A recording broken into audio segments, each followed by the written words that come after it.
Welcome to the Tech Egg. Don't get scrambled. Enjoy the video. Sign up for a Gmail account with a clear professional name for your virtual assistant role. Use a name that includes your business or your full name for credibility. Enable two-step verification and create a strong, unique password for security. Record backup codes and store them securely in an encrypted password manager.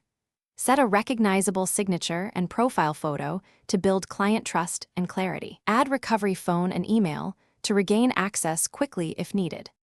Create labels, nested labels, and color codes to sort client projects and priorities. Keep a consistent naming scheme like client name project type for easy lookup and automation. Use filters to auto-label, archive, or forward messages based on sender or subject.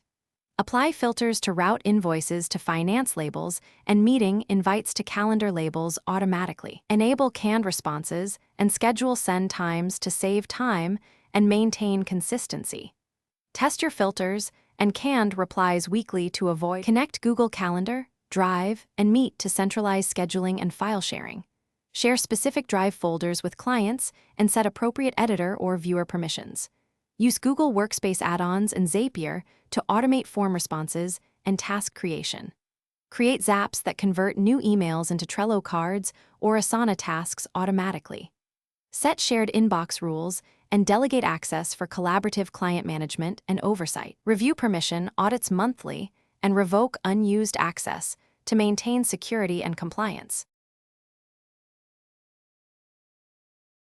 Thanks for watching. Consider subscribing if I helped unscramble your problems.